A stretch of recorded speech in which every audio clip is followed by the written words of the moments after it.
ಓಂ ತದೇತತ್ ಸಹಸ್ರಂ ತತ್ಸರ್ವಂ ತಸ್ಯ ಮೇನ್ನಂ ಮಿತ್ರಂ ದಕ್ಷಿಣಂ ಸದಿತಿ ಪ್ರಾಣಃ ಪರೋಕ್ಷಪ್ರಿಯಾ ಇವ ಹಿ ದೇವಾಃ ಪರೋಕ್ಷಪ್ರಿಯಾ ಇವ ಹಿ ದೇವಾಃ. ಓಂ ವೇದವಿದೇ ನಮಃ.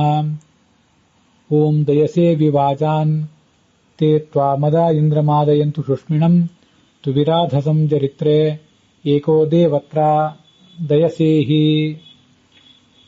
ಶ್ರೀ ಗುರುಭ್ಯೋ ನಮಃ. ಮಹಾಭಾರತಸ್ಯ ವೇದೋಪಬ್ರಹ್ಮಣಾರ್ಥಂ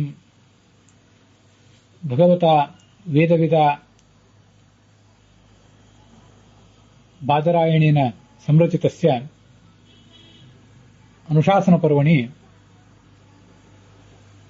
ಭಗವತಃ ಗೌಣೈಃ ನಾಮಭಿಃ ಪೂರ್ಣಸ್ಯ ವಿಷ್ಣುಸಹಸ್ರನಾಮ್ನ ಸ್ತೋತ್ರಸ್ಯ ಶ್ರವಣಂ ಖಲು ಅದ್ಯ ಪ್ರವರ್ತತೆ. ಅತ್ರ ಅನುಶಾಸನಪರ್ವ ಪ್ರವಚನಮಾಲಾಯಾಃ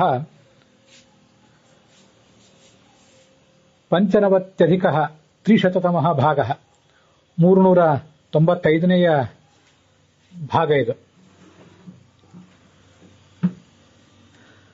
ಅಲ್ಲಿ ನಾವಿವತ್ತು ನೋಡಬೇಕಾದ ನಾಮ 136ನೇಯ ವೇದವಿತ್ ಎಂಬ ನಾಮ, ಮತ್ತೆ ಅದಕ್ಕೆ ಸಂಬಂಧಪಟ್ಟಂಥ ಬೃಹತಿ ಮಂತ್ರದ ಶ್ರವಣವನ್ನು ಕೂಡ.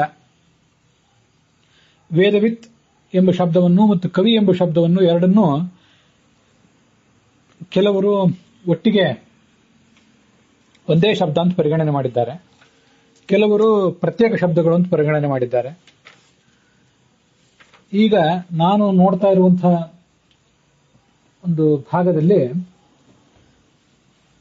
ಇದೆಲ್ಲವೂ ಇವೆರಡೂ ಕೂಡ ಪ್ರತ್ಯೇಕ ಶಬ್ದಗಳು. ಬೃಹತಿ ಮಂತ್ರಗಳನ್ನು ಕೂಡ ನಾವು ನೋಡಬೇಕಾಗಿದೆ. ಅಲ್ಲಿ ಈ ಎಲ್ಲ ಬೃಹತಿ ಮಂತ್ರಗಳನ್ನ ರಘುನಾಥ ಸ್ವಾಮಿಗಳು ಯಾವ ರೀತಿಯಾಗಿ ಸಂಪಾದಿಸಿದ್ದಾರೆ ಅದಕ್ಕನುಗುಣವಾಗಿ ನಾನು ಹೇಳಲಿಕ್ಕೆ ತೊಡಗಿರುವುದರಿಂದ ಈ ವೇದವಿತ್ ಎಂಬ ನಾಮ ಮತ್ತು ಕವಿ ಎಂಬ ನಾಮವನ್ನು ಕೂಡ ಅವರು ರಘುನಾಥ ಸ್ವಾಮಿಗಳು ಪ್ರತ್ಯೇಕವಾಗಿ ಹೇಳಿರುವುದರಿಂದ ನಾನು ಕೂಡ ಅದನ್ನ ಪ್ರತ್ಯೇಕವಾಗಿ ಪರಿಗಣಿಸಿ ಹೇಳ್ತಾ ಇದ್ದೇನೆ. ವೇದವಿತ್ ಎಂಬ ಶಬ್ದ ಈಗಾಗಲೇ ಹಿಂದೆ ಒಂದು ಬಾರಿ ಬಂದು ಹೋಗಿದೆ. ಇದು ಹೊಸ ಶಬ್ದ ಏನಲ್ಲ. 133ನೇ ನಾಮವಾಗಿಯೇ ವೇದವಿತ್ ಎಂಬ ಶ್ಲೋಕ ಎಂಬ ಶಬ್ದ ಇದೇ ನಾಮದಲ್ಲೇ ಬಂದು ಹೋಗಿದೆ. 133ನೇದ್ದು, ಈಗ ಮತ್ತೆ 136ನೇದ್ದು. ಹೆಸರು ಒಂದೇ ಇರಬಹುದು, ಆದರೆ ಆ ಶಬ್ದಗಳಿಂದ ವಾಚ್ಯಗಳಾದಂತಹ ಭಗವಂತನ ರೂಪಗಳು ಮಾತ್ರ ಬೇರೆ ಬೇರೆ ಆಗಿರ್ತವೆ. ಉದಾಹರಣೆಗೆ ಪರಶುರಾಮನನ್ನು ರಾಮ ಅಂತ ಹೇಳ್ತಾರೆ, ಮತ್ತೆ ಲಕ್ಷ್ಮಣನ ಅಣ್ಣನಾದಂತಹ ರಾಮನನ್ನು ರಾಮ ಅಂತಾನೆ ಹೇಳ್ತಾರೆ. ಒಬ್ಬನನ್ನ ಭಾರ್ಗವ ರಾಮ ಅಂತನೂ ಮತ್ತೊಬ್ಬನನ್ನ ರಾಘವ ರಾಮ ಅಂತನೂ ಹೇಳ್ತಾರೆ. ಭೃಗುವಂಶದಲ್ಲಿ ಹುಟ್ಟಿದ್ರಿಂದ ಪರಶುರಾಮ ಭಾರ್ಗವ ರಾಮ, ಮತ್ತೆ ಇಕ್ಷ್ವಾಕು ವಂಶದಲ್ಲಿ ಅಥವಾ ರಘುವಂಶದಲ್ಲಿ ಹುಟ್ಟಿದ್ರಿಂದ ಅಥವಾ ಇಕ್ಷ್ವಾಕು ರಾಮ ಅಥವಾ ರಾಘವ ರಾಮ.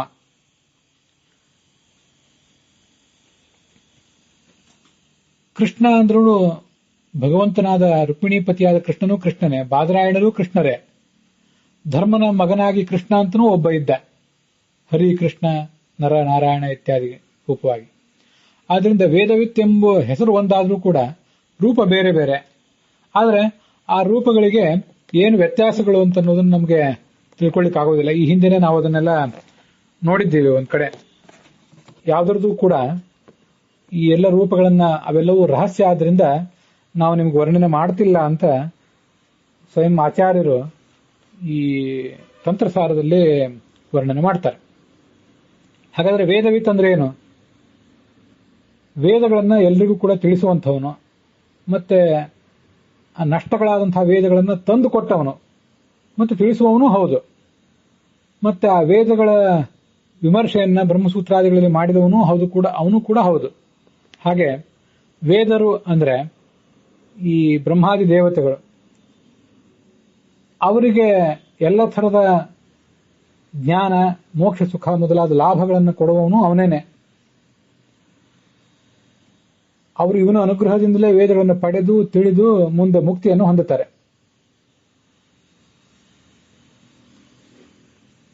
ಇದು ಆ ವೇದವಿತ್ ಎಂಬ ಶಬ್ದಕ್ಕೆ ನಾವು ಕಾಣುವಂತಹ ಅರ್ಥ. ವೇದವಿತ್ ಕವಿ ಅಂತ ಕೆಲವರು ಆ ಶಬ್ದವನ್ನು ಇಟ್ಕೊಂಡಿದ್ದಾರೆ. ಭಗವಂತಾಚಾರ್ಯರು ಅದರಲ್ಲಿ ಮುಖ್ಯರು. ಅವರು ಹೇಳುವಂತೆ ವೇದವಿತ್ ಕವಿ ಅನ್ನೋದು ಒಂದೇ ಶಬ್ದ. ಆಗ ವೇದವಿತ್ ಕವಿ ಅಂದ್ರೆ ವೇದವಿತ್ಗಳಾದಂತಹ ವೇದಜ್ಞರಾದಂಥವರನ್ನ ಕವತಿ ಅಂದ್ರೆ ರಕ್ಷಣೆ ಮಾಡ್ತಾನೆ ಅಂತ ಅದಕ್ಕೆ ಅರ್ಥ ಆಗ್ತದೆ. ಅವರು ಹೇಳಿದಂತಹ ಅರ್ಥ ಆ ಥರ ಇದೆ. ಹೀಗೆ ನಾವು ಅರ್ಥ ಏನು ಅಂತ ಅನ್ನೋದನ್ನೆಲ್ಲ ಗಮನಿಸಿ ನೋಡಿದೆವು. ಇನ್ನು ಮುಂದೆ ಈ ಬೃಹತಿ ಮಂತ್ರಕ್ಕೆ ಸಾಯಣಾಚಾರ್ಯರು, ಈ ವೇದ ಮಂತ್ರಕ್ಕೆ, ಮೂಲ ವೇದ ಮಂತ್ರಕ್ಕೆ ಸಾಯಣಾಚಾರ್ಯರು ಏನು ಅರ್ಥ ಹೇಳಿದ್ದಾರೆ, ಹಾಗೆ ರಘುನಾಥ ತೀರ್ಥರು ಏನರ್ಥ ಹೇಳಿದ್ದಾರೆ ಇತ್ಯಾದಿ ಎಲ್ಲವನ್ನು ಕೂಡ ನೋಡೋಣ. ಮೂಲ 7ನೇ ಮಂಡಲದ 23ನೇ ಸೂಕ್ತದಲ್ಲಿ 4ನೇ ಮಂತ್ರ, ಆ 4ನೇ ಮಂತ್ರದಲ್ಲಿ ಕೊನೆಗೆ ದಯಸೇ ವಿವಾಜಾನ್ ಅಂತಿದೆ. ಹಾಗೆ 5ನೇ ಮಂತ್ರದಲ್ಲಿ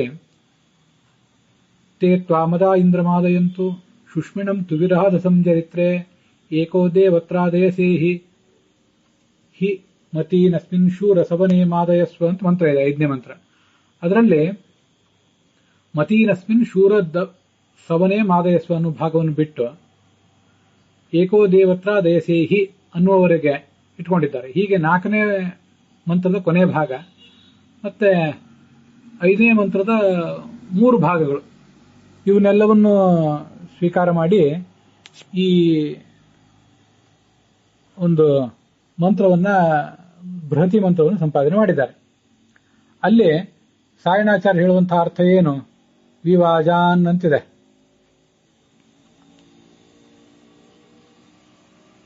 ಈ ವಾಜಗಳು ಅಂದ್ರೆ ಅನ್ನಾದಿ ಭೋಗಗಳು, ಅದೆಲ್ಲವನ್ನು ವಿದಯಸೆ ಸ್ತೋತ್ರ ನಿನ್ನನ್ನು ಸ್ತುತಿಸುವವರಿಗೆ ಕೊಡುವವನು ನೀನೇ ಆಗಿದ್ದಿ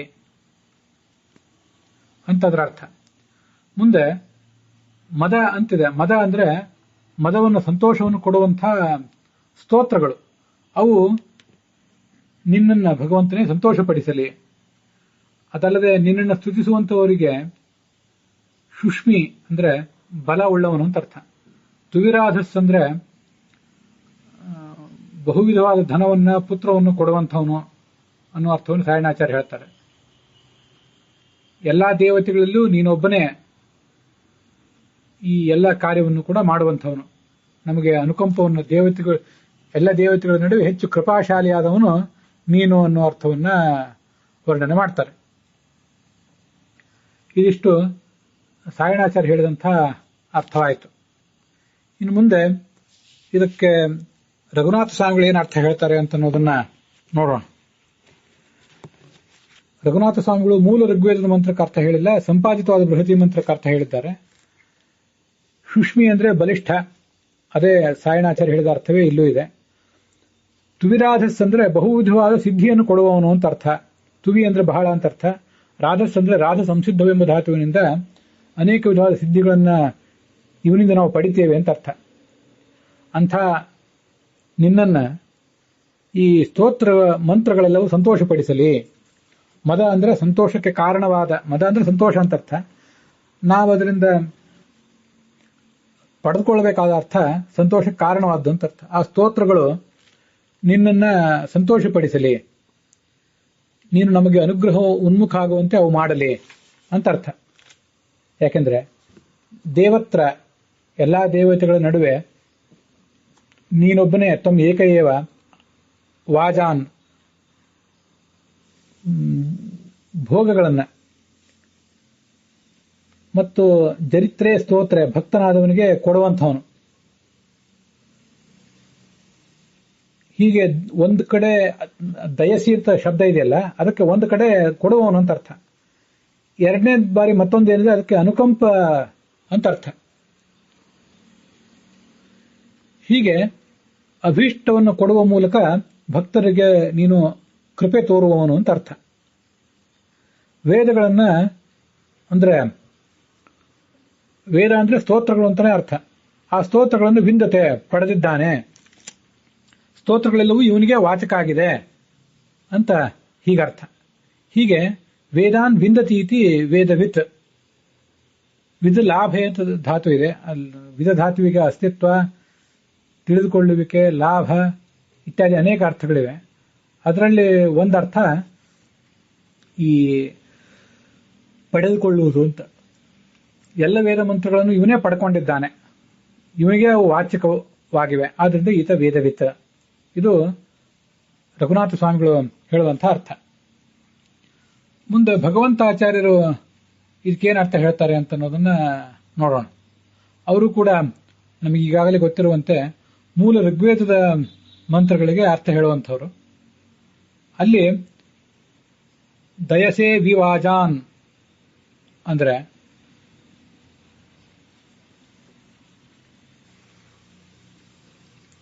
ವಾಜ ಅಂದ್ರೆ ಭೋಗ ಅಂತ ಅರ್ಥ ಅವರು ಕೂಡ ಹೇಳಿದ್ದಾರೆ.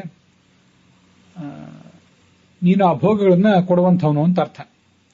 ಮುಂದೆ ಮದ ಅಂದ್ರೆ ಅವರು ಕೂಡ ಸಂತೋಷದಾಯಕವಾದದ್ದು ಅಂತ ಅರ್ಥ. ಸೋಮಗಳು ಸಂತೋಷಕ್ಕೆ ಕಾರಣವಾದಂತಹ ಸ್ತೋತ್ರಗಳು. ಶುಷ್ಮಿ ಅಂದ್ರೆ ಬಲಿಷ್ಠ ಅಂತ ಅರ್ಥ. ತುವಿರಾಧಸ್ ಅಂದ್ರೆ ಪೂರ್ಣವಾದ ಐಶ್ವರ್ಯ ಇದ್ದವನು ಅಥವಾ ಪೂರ್ಣ ಸಿದ್ಧಿ ಉಳ್ಳವನು. ಹೀಗೆ ಎರಡು ಅರ್ಥಗಳನ್ನು ಹೇಳಬಹುದು. ಪೂರ್ಣವಾದ ಐಶ್ವರ್ಯ ಉಳ್ಳವನು ಮತ್ತೆ ಪೂರ್ಣವಾದ ಸಿದ್ಧಿ ಉಳ್ಳವನು, ಈ ಎಲ್ಲ ಅರ್ಥಗಳನ್ನ ಅಲ್ಲಿ ಹೇಳ್ತಾರೆ. ಅಂತಹ ನಿನ್ನನ್ನ ಆ ಸ್ತೋತ್ರಗಳು, ನಾವು ಮಾಡುವ ಸ್ತೋತ್ರಗಳು ಸಂತೋಷಪಡಿಸಲಿ. ಎಲ್ಲ ದೇವತೆಗಳ ನಡುವೆ ತ್ವಂ ಏಕಏವ ಜರಿತ್ರೆ ಅಂದ್ರೆ ಸ್ತೋತ್ರ ಮಾಡುವವನಿಗೆ ದಯಸೆ, ಅನುಕಂಪೆ ತೋರಿಸುವವನು ನೀನೇ. ಅನೇಕಾನೇಕ ದೇವತೆಗಳಿದ್ದಾರೆ, ಆದ್ರಲ್ಲೇ ಎಲ್ಲಾ ದೇವತೆಗಳಲ್ಲಿ ಹೆಚ್ಚು ಕರುಣಾಶಾಲಿಯಾದವನು ನೀನು. ಗಜೇಂದ್ರ ಮೋಕ್ಷದ ಒಂದು ಪ್ರಸಂಗವನ್ನ ಭಗವಂತಾಚಾರ್ಯರಲ್ಲಿ ಉದ್ಧರಿಸ್ತಾರೆ. ಉತ್ತಂಚ ಭಾಗವತೆ ಅಂತ.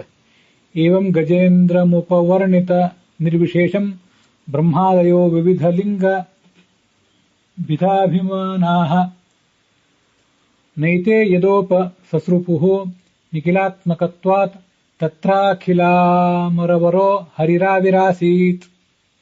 ಯಾವ ದೇವತೆಗಳು ಅಲ್ಲಿ ಬರಲಿಲ್ಲ ಆ ಗಜೇಂದ್ರನನ್ನು ರಕ್ಷಿಸಲಿಕ್ಕೆ. ಈ ಭಗವಂತನೇ ಎಲ್ಲ ದೇವತೆಗಳಲ್ಲಿ ಹಿರಿಯನಾದಂತಹ ಭಗವಂತನೇ ಅಲ್ಲಿ ಆವಿರ್ಭವಿಸಿದ ಅಂತ ಅರ್ಥವನ್ನ ಅವರು ವರ್ಣನೆ ಮಾಡ್ತಾರೆ. ಹೀಗೆ ಎಲ್ಲ ದೇವತೆಗಳಲ್ಲೂ ನೀನು ಅತ್ಯಂತ ಕರುಣಾಶಾಲಿ, ಇದು ಅವ್ರು ಹೇಳುವಂತ ಅರ್ಥ.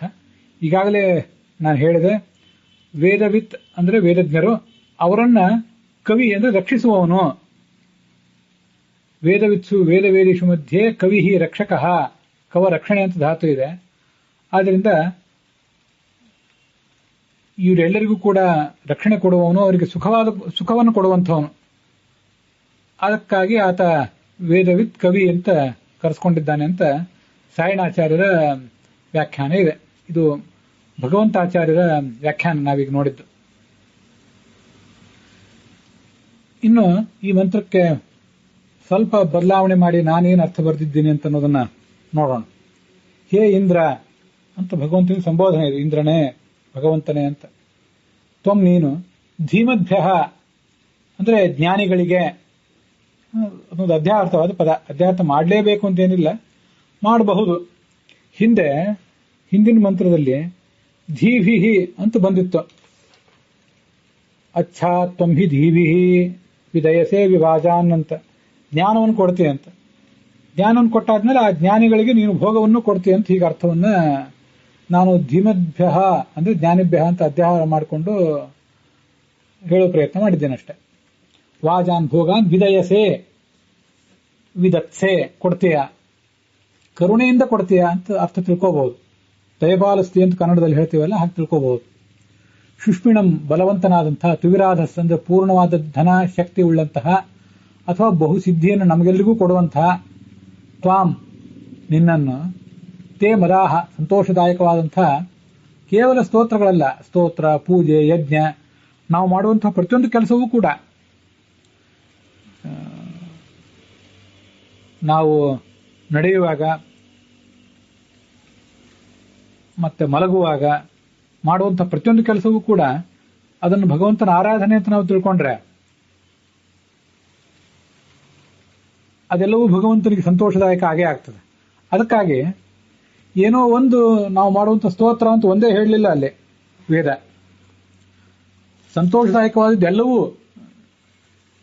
ನೀನು ನಾವು ಮಾಡುವಂತಹ ಪ್ರತಿಯೊಂದು ಕೆಲಸವನ್ನು ನೋಡಿ ಸಂತೋಷ ಪಡ್ತಿ. ಅದೆಲ್ಲವೂ ನಿನ್ನ ಪೂಜೆ ಎನ್ನುವ ಎಚ್ಚರ ನಮಗಿರಬೇಕಷ್ಟೆ.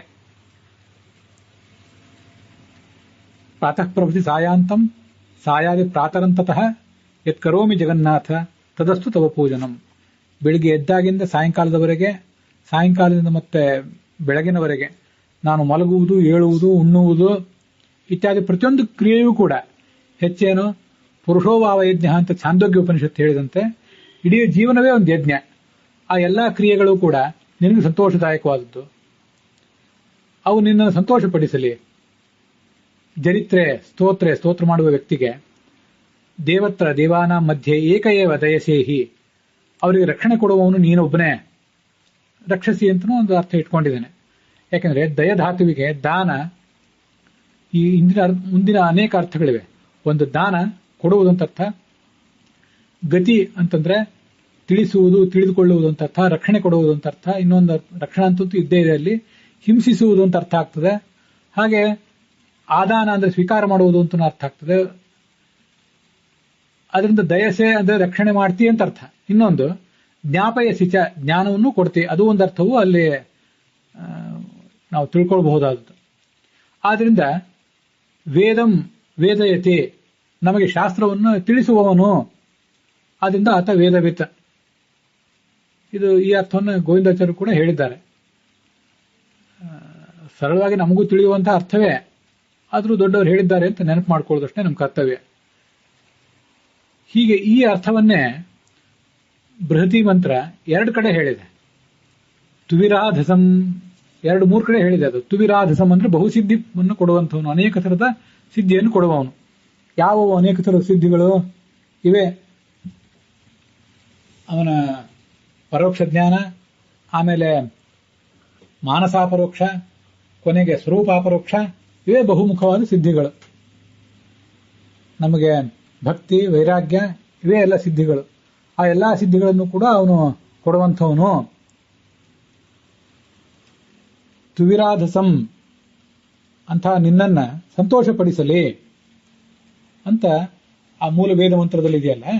ಅದರಿಂದ ತುವಿರಾಧಸಂ ಎಂಬ ಶಬ್ದದಿಂದ ಆತ ವೇದವಿತ್ ಎಂಬ ಶಬ್ದ ಏನು ಅರ್ಥ ಹೇಳಿದೆಯೋ ಅದನ್ನೇ ತುವಿರಾಧಸ ಎಂಬ ಶಬ್ದವು ಕೂಡ ಹೇಳಿದೆ. ಅದಲ್ಲದೆ ಜರಿತ್ರೇ ದಯಸೆ, ಜರಿತ್ರೆ ಅಂದರೆ ನಿನ್ನನ್ನು ಸ್ತುತಿಸುವವನಿಗೆ ನೀನು ಜ್ಞಾನವನ್ನು ಕೊಡ್ತೀಯ ಅನ್ನೋ ಶಬ್ದದಿಂದಲೂ ಹೇಳಿದೆ. ಹೀಗೆ ಎರಡು ಮೂರು ಕಡೆ ಈ ಮಂತ್ರದಲ್ಲಿ ವೇದವಿತ್ ಎಂಬ ಶಬ್ದದ ವ್ಯಾಖ್ಯಾನ ಇದೆ. ವೇದಗಳು ಅಂದ್ರೆ ತಿಳಿಯುವಂತಹ ಜ್ಞಾನಿಗಳು ಅಂತ ಅರ್ಥ. ವೇದಾಹ ಅಂದ್ರೆ ವೇದಕಾಹ ಜ್ಞಾನಿನಃ. ಅವರಿಗೆ ವೇದಯತಿ ಅಂದ್ರೆ ಲಂಭಯತಿ, ವಿಧ ಲಾಭೆ ಅಂತ ಧಾತು ಇದೆಯಲ್ಲ, ಕೊಡ್ತಾನೆ ಅಂತ ಅರ್ಥ. ಏನವನು ಕೊಡ್ತಾನೆ? ಭೋಗಗಳನ್ನು ಕೊಡ್ತಾನೆ. ಅಥವಾ ವಾಜಾನ್ ಅಂದ್ರೆ ಭೋಗಗಳನ್ನು ದಯಸೆ ಕೊಡ್ತಿ ಅಂತ ಅಲ್ಲಿ ಬಂದಿದೆ.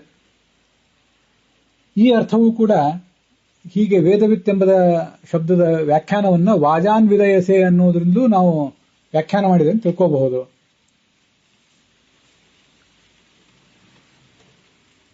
ಭಾವಾರ್ಥ ಏನು? ಜಗದೊಡೆಯನೇ, ನೀನು ಜ್ಞಾನಿಗಳಿಗೆ ಎಲ್ಲಾ ಭೋಗಗಳನ್ನು ಕೂಡ ದಯಪಾಲಿಸುವಿ. ಇಲ್ಲಿ ನೋಡಿ, ಆ ದಯಪಾಲಿಸುವಿ ಅಂತಾನೆ ನಾನು ಭಾವಾರ್ಥದಲ್ಲಿ ಯಾಕೆ ಬರೆದಿದ್ದೇನೆ ಅಂದ್ರೆ, ದಯತೆ ಅಂದ್ರೆ ಕೊಡ್ತಿ ಅಂತ ಅರ್ಥ. ಎಷ್ಟೋ ಕಡೆ ನಾವು ಈಗ ಹಿರಿಯ ವ್ಯಾಖ್ಯಾನಕಾರನೆಲ್ಲ ನೋಡಿದ್ವಿ, ಅನುಕಂಪ ಉಳ್ಳವನು ನೀನು ಅನ್ನೋ ಅರ್ಥವನ್ನು ಅವ್ರು ಹೇಳಿದ್ರು. ಕೆಲವು ಕಡೆ ಕೊಡುವುದು, ಕರುಣೆ ತೋರಿಸುವುದು, ರಕ್ಷಿಸುವುದು, ಜ್ಞಾನ ಕೊಡುವುದು, ಹೀಗೆಲ್ಲ ಅನೇಕ ಅರ್ಥಗಳು ಅದಕ್ಕೆ ಬರ್ತವೆ. ಆದ್ರಿಂದ ಎಲ್ಲಾ ಭೋಗಗಳನ್ನು ದಯಪಾಲಿಸ್ತಿ ಅಂತ ಹೇಳ್ಬಿಟ್ರೆ ದಯೆಯಿಂದ ಕೊಡ್ತಿ. ಒಂದೇ ದಯಸೆ ಅನ್ನೋ ಶಬ್ದದಿಂದ ದದಾತಿ ಅಂದ್ರೆ ಕೊಡ್ತಿ ಅಂತ ಅರ್ಥ.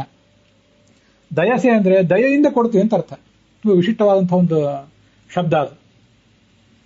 ಆದ್ರಿಂದ ದಯಪಾಲಿಸುವಿ ಅಂತ ನಾನು ಅದನ್ನ ಕನ್ನಡದಲ್ಲಿ ಅನುವಾದಿಸಿದ್ದೇನೆ. ನಾವು ಮಾಡುವಂತಹ ಎಲ್ಲಾ ಸ್ತೋತ್ರ, ಪೂಜಾ ಮುಂತಾದ ಕ್ರಿಯೆಗಳು ನಿನ್ನನ್ನು ಸಂತೋಷಪಡಿಸುವಂತಹ ಕ್ರಿಯೆಗಳು.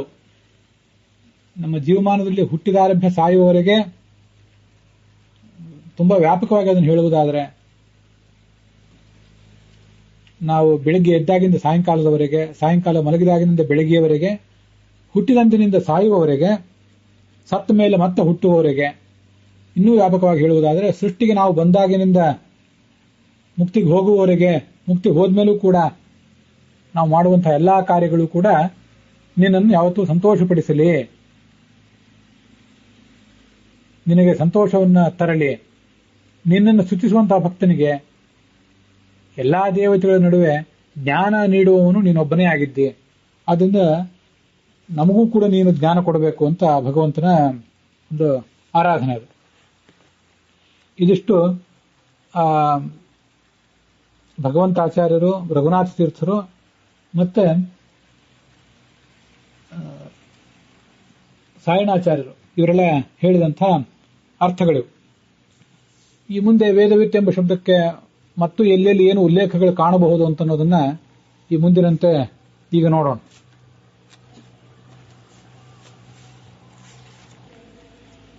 ನೈಷಾ ತರ್ಕೇಣ ಮತಿರಾಪನೇಯ, ಎಂದೂ ಕೂಡ ತರ್ಕದಿಂದ ಆ ಭಗವಂತನನ್ನು ನಿರಾಕರಣೆ ಮಾಡಲಿಕ್ಕೂ ಆಗೋದಿಲ್ಲ, ಸ್ಥಾಪನೆ ಮಾಡಲಿಕ್ಕೂ ಆಗೋದಿಲ್ಲ.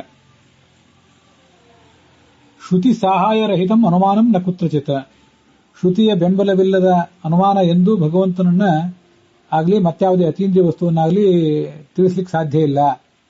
ನೇಂದ್ರಿಯಾಣಿ ನಾನುಮಾನಂ ವೇದಾಹ್ಯೇವೇನಂ ವೇದಯಂತಿ ತಸ್ಮಾದಾಹುರು ವೇದಾಯತಿ. ವೇದಗಳಿಗೆ ವೇದ ಅಂತ ಯಾಕೆ ಹೇಳ್ತಾರೆ ಅಂದ್ರೆ ಅವು ವೇದಯಂತಿ ತಿಳಿಸ್ತವೆ, ಅನುಮಾನಗಳಾಗಲಿ ಇಂದ್ರಿಯಗಳಾಗಲಿ ಮತ್ಯಾವುದೂ ಅವನನ್ನು ತಿಳಿಸೋದಿಲ್ಲ.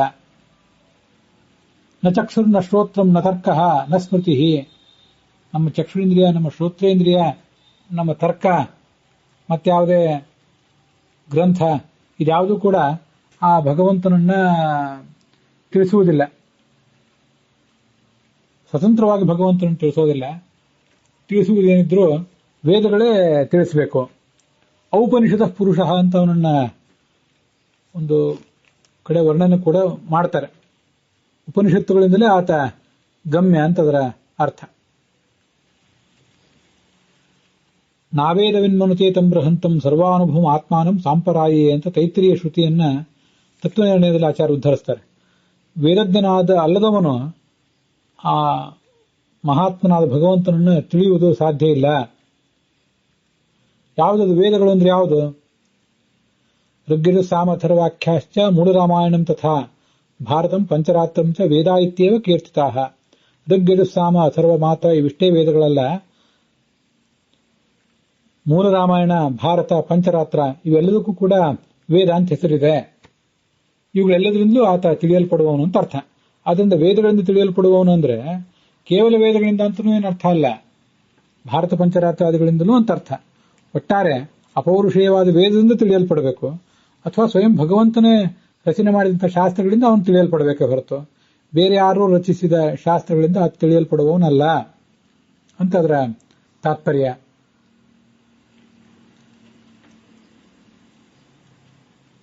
ಬ್ರಹ್ಮ ಅಂದ್ರೆ ವೇದ. ಆ ಬ್ರಹ್ಮಸೂತ್ರಗಳನ್ನು ನೀವು ರಚನೆ ಮಾಡಿದ ಅಂತಂದ್ರೆ, ಬ್ರಹ್ಮಸೂತ್ರಗಳು ಅಂದ್ರೆ ಪರಬ್ರಹ್ಮನಿಂದ ರಚಿಸಲ್ಪಟ್ಟ ಸೂತ್ರಗಳು. ಮತ್ತೆ ಬ್ರಹ್ಮ ಅಂದ್ರೆ ಆ ವೇದದ ಅರ್ಥ ನಿರ್ಣಯಕ್ಕಾಗಿ ರಚಿಸಲ್ಪಟ್ಟಂತಹ ಸೂತ್ರಗಳು. ವೇದ ಐತಿ, ಆ ವೇದಗಳನ್ನು ಸೂತ್ರಗಳ ಮೂಲಕ ತಿಳಿಸಿದವನೇ ಅವನು ಅಂತ ಅದರ ಅರ್ಥ. ವೇದಾಂತಕೃತ್ ವೇದ ವಿದೇವಚಾಹ ಮತ್ತು ಭಗವದ್ಗೀತೆಯಲ್ಲೂ ಕೂಡ ಅವನು ಅದನ್ನೇ ಹೇಳಿದ್ದಾನೆ. ವೇದವಿತ್ ಅಂದ್ರೆ ವೇದೇನ ವಿದ್ಯತೆ ಲಭ್ಯತೆ, ವೇದಗಳಿಂದ ನಮಗೆ ದೊರಕುವವನು ಅನ್ನೋ ಅರ್ಥವನ್ನು ಕೂಡ ನಾವು ತಿಳ್ಕೊಳ್ಬಹುದು. ನಾಯಮಾತ್ಮ ಪ್ರವಚನೇನ ಲಭ್ಯ ನ ಮೇಧೆಯ ಬಹುನಾಶ್ರುತೇನ ಯಮೈವೇಷ ವೃಣತೆ ತೇನ ಲಭ್ಯ ತಸ್ಯೈಷ ಆತ್ಮ ವಿವೃಣತೆ ತನುಂ ಸ್ವಾಂ. ಹೀಗೂ ಕೂಡ ಒಂದು ಕಡೆ ಶಾಸ್ತ್ರದಲ್ಲಿ ಹೇಳ್ತಾರೆ.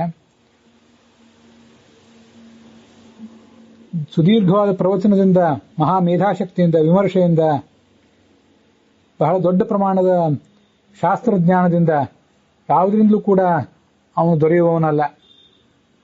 ಅವನು ಸಿಗುವುದು ಕೇವಲ ಭಕ್ತಿಯಿಂದ ಅಂತ ಹೇಳ್ತಾರೆ. ಯಮೈವೇಷ ವೃಣತೆ, ಅದರಲ್ಲೂ ಅವನೇ ತನ್ನನ್ನ ನಮ್ಮೆದುರಿಗೆ ತೆರೆದಿಡಬೇಕು. ಹಾಗೆ ತೆರೆದಿಟ್ರೆ ನಾವು ಅವನು ನಮಗೆ ಸಿಗ್ತಾನೆ. ಇದು ಅಥರ್ವಣ ಉಪನಿಷತ್ನಲ್ಲಿದೆ ಮತ್ತು ಕಾಟಕ ಉಪನಿಷತ್ನಲ್ಲೂ ಈ ಮಾತಿದೆ.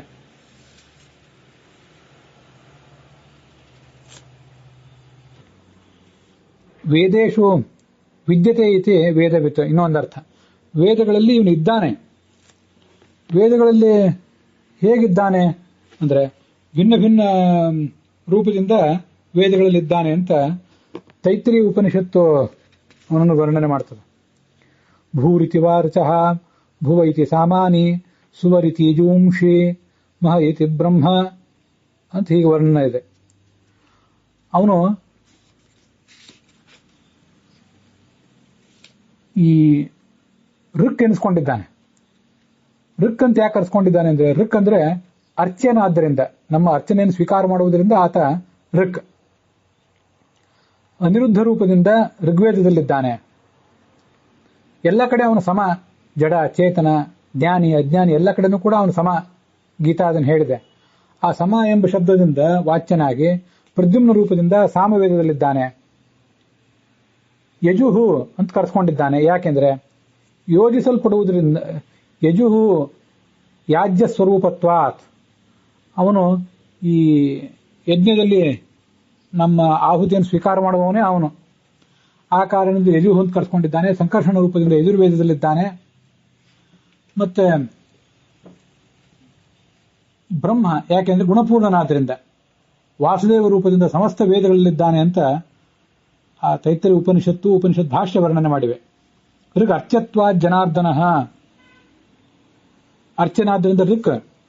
ಯಜುರ್ ಯಾಜ್ಯ ಸ್ವರೂಪತ್ವಾತ್ ಸಾಮಚಾಸು ಸಮತ್ವತಃ, ಎಲ್ಲ ಕಡೆ ಸಮಾನನಾದ್ರಿಂದ ಸಮ.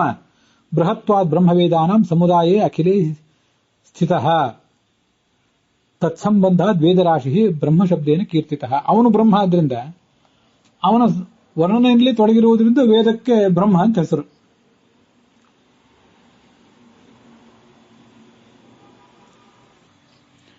ವೇದೈಹಿ ಲಭ್ಯತೆ ಇತಿ ವೇದವಿತ್, ವೇದಗಳಿಂದಲೇ ಹೊಂದಲ್ಪಡುವಂಥವನು.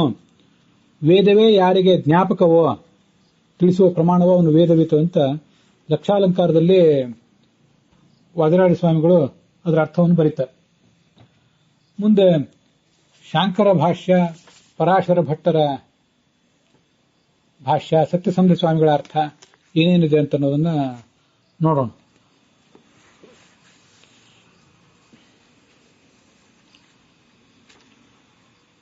ವೇದಗಳನ್ನ ವಿಚಾರ ಮಾಡುವವನು ಅಂತ ಅರ್ಥ ಶಾಂಕರ ಭಾಷ್ಯದಲ್ಲೂ ಇದೆ.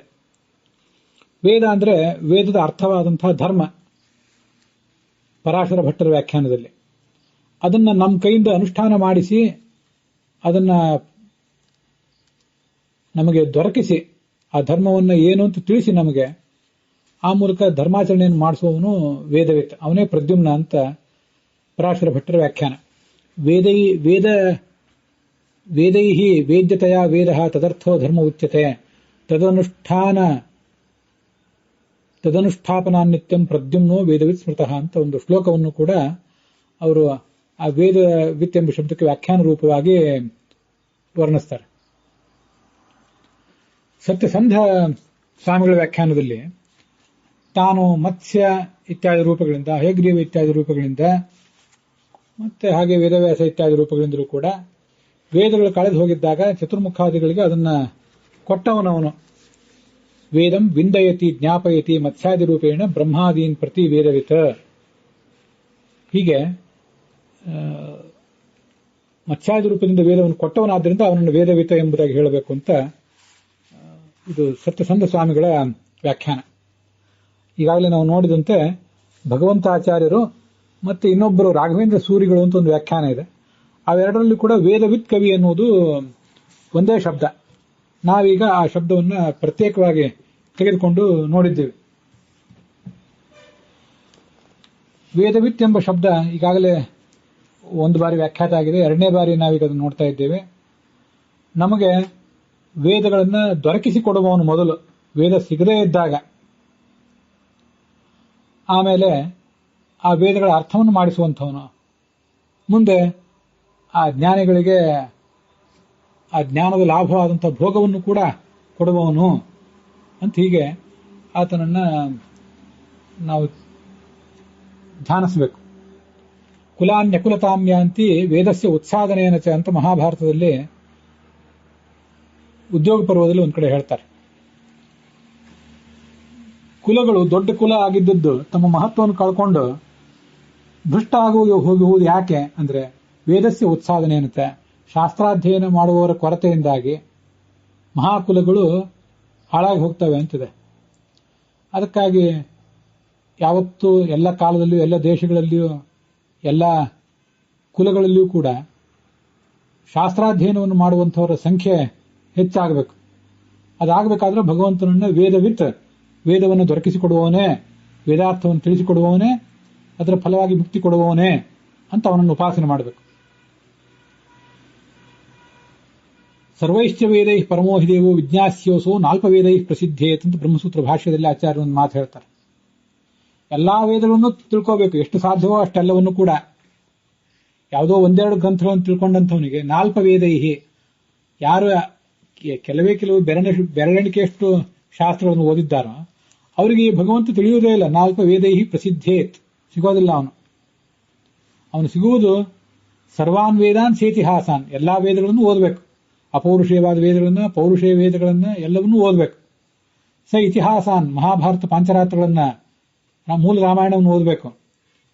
ಸಪುರಾಣಾನ್, ಭಾಗವತಾದಿ 18 ಪುರಾಣಗಳನ್ನ, ಸಯುಕ್ತಿಕಾನ್, ಬ್ರಹ್ಮಸೂತ್ರಾದಿ ಗ್ರಂಥಗಳನ್ನು ಓದಬೇಕು. ಸಪಂಚರಾತ್ರಾನ್ ವಿಜ್ಞೇಯ, ಅಷ್ಟು ಓದಿದಾಗ ಆ ಭಗವಂತನ ಸ್ವರೂಪ ನಮಗೆ ತಿಳಿಯಲಿಕ್ಕೆ ಸಾಧ್ಯ. ನಾಲ್ಪವೇದೈ ಪ್ರಸಿದ್ಧೇತ್, ಕೆಲವು ಶಾಸ್ತ್ರಗಳನ್ನ ಓದಿದ ವ್ಯಕ್ತಿಗಳಿಗೆ ಆ ಭಗವಂತ ತಿಳಿಯುವುದಿಲ್ಲ ಅಂತ ಶಾಸ್ತ್ರದ ಎಚ್ಚರಿಕೆ ಇದೆ. ಯಥಾಶಕ್ತಿ ಅಖಿಲಾನ್ ವೇದಾನ್ ವಿಜ್ಞಾಯ ಉಪಾಸನಂ ಭವೇತ್ ತತ್ರ ಅಖಿಲಸ್ಯ ವಿಜ್ಞಪ್ತಿ ಸಮ್ಯಕ್ ಬ್ರಹ್ಮಣ ಏವ ಹಿ ತದನ್ಯೇಷಾಂ ಯಥಾಯೋಗಂ ಅಖಿಲಜ್ಞಪ್ತಿರಿಷ್ಯತೆ ಅಂತ ಅನುವ್ಯಾಖ್ಯಾನದಲ್ಲಿ ಆಚಾರ್ಯ ಹೇಳ್ತಾರೆ. ಯಥಾಶಕ್ತಿ ಎಲ್ಲಾ ವೇದಗಳನ್ನು ನಾವು ಓದಬೇಕು. ಓದಿ ಶ್ರವಣವರ್ಣ ಮಾಡಿ ಉಪಾಸನೆಯನ್ನು ಮಾಡಬೇಕು. ಎಲ್ಲವನ್ನೂ ತಿಳಿಯುವಲಿಕ್ಕೆ ಶಕ್ತಿ ಇರುವುದು ಚತುರ್ಮುಖ ಬ್ರಹ್ಮನಿಗೆ. ಆದರೆ ನಮಗೂ ಕೂಡ ನಮ್ಮ ಶಕ್ತಿಗನುಸಾರವಾಗಿ ನಮ್ಮ ವ್ಯಕ್ತಿತ್ವವನ್ನು ಜ್ಞಾನದಿಂದ ತುಂಬಿಕೊಳ್ಳಿಕ್ಕೆ ಸಾಧ್ಯ, ಸರ್ವಜ್ಞರಾಗಲಿಕ್ಕೆ ನಮಗೆ ಸಾಧ್ಯ ಇದೆ. ಅದರಿಂದ ಎಲ್ಲವನ್ನೂ ಕೂಡ ನಾವು ಅಧ್ಯಯನ ಮಾಡಲೇಬೇಕು ಅಂತ ಅದರ ಅರ್ಥ. ಜ್ಞಾತವ್ಯ ಸರ್ವವೇದಾರ್ಥ ವೇದಾನಾಂ ಕರ್ಮಸಿದ್ಧಯೇ, ವೇದೋಕ್ತ ಕರ್ಮಗಳನ್ನು ಮಾಡುವ ಶಕ್ತಿ ನಮಗೆ ಬರಬೇಕಾದ್ರೆ ಸರ್ವವೇದಾರ್ಥ ಜ್ಞಾತವ್ಯ, ಎಲ್ಲಾ ವೇದಗಳ ಅರ್ಥವನ್ನು ತಿಳ್ಕೊಳ್ಬೇಕು. ಸರ್ವಕರ್ಮಕತೌ ಯಸ್ಮಾತ್ ಅಶಕ್ತಾಹ ಸರ್ವಜಂತವಃ ಶಾಖಾಭೇದಂ ಕರ್ಮಭೇದಂ ವ್ಯಾಸಸ್ತಸ್ಮಾದ್ ಅಚೀಕೃಪತ್ ಬ್ರಹ್ಮಸೂತ್ರ ಭಾಷ್ಯದಲ್ಲಿ ಆಚಾರ್ಯ ಹೇಳ್ತಾರೆ. ಎಲ್ಲವನ್ನೂ ನಮಗೆ ತಿಳಿಲಿಕ್ಕೆ ಸಾಧ್ಯ ಇಲ್ಲ, ಎಲ್ಲವನ್ನೂ ಮಾಡ್ಲಿಕ್ಕೆ ನಮಗೆ ಸಾಧ್ಯ ಇಲ್ಲ. ಅದಕ್ಕಾಗಿ ನೀವು ಋಗ್ವೇದಿಗಳು, ನೀವು ಯಜುರ್ವೇದಿಗಳು, ನೀವು ಸಾಮವೇದಿಗಳು ಅಂತ ಒಂದು ವಿಭಾಗ ಮಾಡಿದ್ದಾರಷ್ಟೇ. ವಸ್ತುತಃ ಎಲ್ಲವನ್ನೂ ತಿಳಿಯುವ ಪ್ರಯತ್ನ ಮಾಡಬೇಕು. ಜ್ಞಾತವ್ಯ ಸರ್ವವೇದಾರ್ಥ ವೇದಾನಾಂ ಕರ್ಮಸಿದ್ಧಯೇ ಆನಂದೋ ಹಿ ಫಲಂ ಯಸ್ಮಾತ್ ಶಾಖಾಭೇದೋ ಶಶಕ್ತಿತಃ. ಸರ್ವವೇದಗಳನ್ನು ತಿಳ್ಕೊಳ್ಳಿಕ್ಕೆ ಪ್ರಯತ್ನ ಪಡಬೇಕು. ಯಾಕೆಂದ್ರೆ ಆನಂದೋ ಹಿ ಫಲಂ ಯಸ್ಮಾತ್, ನಮಗೆ ವೇದದ ಅಧ್ಯಯನದ ಫಲ ಏನು? ಮುಕ್ತಿಯಲ್ಲಿ ಮಹಾನಂದ. ಆ ಮಹಾನಂದವನ್ನ ನಾವು ಪಡಿಬೇಕಾದ್ರೆ, ಹೆಚ್ಚು ಆನಂದವನ್ನು ಪಡಿಬೇಕಾದ್ರೆ ಹೆಚ್ಚು ಅಧ್ಯಯನ ಈಗ ಸಾಧನೆಯ ಹಂತದಲ್ಲಿ ನಮ್ಗೆ ಆಗಬೇಕು. ಶಾಖಾಭೇದೋ ಶಶಕ್ತಿಚಃ, ಇಂತಿಂತ ಶಾಖೆಯನ್ನು ಮಾತ್ರ ನೀವು ಅಧ್ಯಯನ ಮಾಡ್ರಿ ಅಂತ ಹೇಳಿದ್ದೇನಿದೆ ಅದು ಶಕ್ತಿ ಇಲ್ಲದೆ ಇದ್ದವರಿಗೆ. ಶಕ್ತಿ ಇದ್ದವರು ಹೆಚ್ಚು ವೇದಗಳನ್ನು, ಶಾಸ್ತ್ರಗಳನ್ನು ಓದಬೇಕು, ಹೆಚ್ಚು ಅನುಸಂಧಾನ ಮಾಡಬೇಕು ಅಂತಾನೆ ಶಾಸ್ತ್ರದ ಆದೇಶ ಇದೆ. ಅದನ್ನೆಲ್ಲ ಈ ವೇದವಿತ್ ಎಂಬ ಶಬ್ದದಲ್ಲಿ ನಾವು ಕಾಣಬಹುದು. ಭಗವಂತ ನಮಗೆ ನಮ್ಮ ಶಕ್ತಿ ಎಷ್ಟು ಅಂತ ತಿಳಿಸ್ಬೇಕು. ನಮಗೆ ಶಕ್ತಿ ಇಲ್ಲ ಅಂತ ನಾವ್ಯಾಕೆ ಭಾವಿಸಬೇಕು? ಎಷ್ಟು ಶಕ್ತಿ ಇದೆಯೋ ಅಷ್ಟೆಲ್ಲ ಶಾಸ್ತ್ರಗಳನ್ನು ನಮಗೆ ಅವನು ದೊರಕಿಸಿಕೊಡ್ಬೇಕು ಮೊದಲು. ಅದು ವೇದವಿತ್ ಅಂದ್ರೆ ಆ ವೇದದ ಲಾಭ ನಮಗಾಗಬೇಕು ಅಂತ ತೋರಿಸಿಕೊಡ್ಬೇಕು.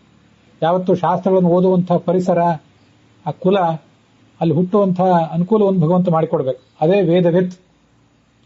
ಮುಂದೆ ಆ ವೇದಗಳನ್ನ ಸರಿಯಾಗಿ ಗುರುಗಳ ಮೂಲಕ ನಮಗೆ ತಿಳಿಯುವಂತಹ ಅನುಕೂಲವನ್ನು ಅವನು ಮಾಡಿಕೊಡ್ಬೇಕು. ಆವಾಗ ವೇದವಿತ್ ಅಂದ್ರೆ ತಿಳಿದುಕೊಳ್ಳುವುದು ಅಂತ ಅರ್ಥ. ಮೊದಲು ವೇದವಿತ್ ಅಂದ್ರೆ ವೇದಗಳನ್ನು ದೊರಕಿಸಿಕೊಳ್ಳುವುದು ಅಂತ ಅರ್ಥ. ವೇದಗಳನ್ನು ಅವನು ದೊರಕಿಸಿಕೊಡ್ಬೇಕು, ವೇದಗಳನ್ನು ತಿಳಿಸಿಕೊಡ್ಬೇಕು. ಆಮೇಲೆ ಅದರ ಫಲವಾಗಿ ಆನಂದೋ ಹಿ ಫಲಂ ಯಸ್ಮಾತ್ ಅಂತ ಬ್ರಹ್ಮಸೂತ್ರ ಭಾಷ್ಯ ಹೇಳಿದಂತೆ ಅದರ ಜ್ಞಾನದ ಫಲವಾದ ಮುಕ್ತಿಯನ್ನು ಕೂಡ ಅವನು ಕೊಟ್ಟು ಮಹಾನಂದವನ್ನು ನಮಗೆ ಕೊಡಬೇಕು, ನಮಗೊಂದು ಸರ್ವಜ್ಞತ್ವವನ್ನು, ನಮ್ಮ ಮಟ್ಟಿನ ಸರ್ವಜ್ಞತ್ವವನ್ನು ಅವನು ನಮಗೆ ಕೊಡಬೇಕು ಅನ್ನುವುದನ್ನೆಲ್ಲ ಈ ವೇದವಿತ್ ಎಂಬ ಶಬ್ದ ವರ್ಣನೆ ಮಾಡ್ತದೆ.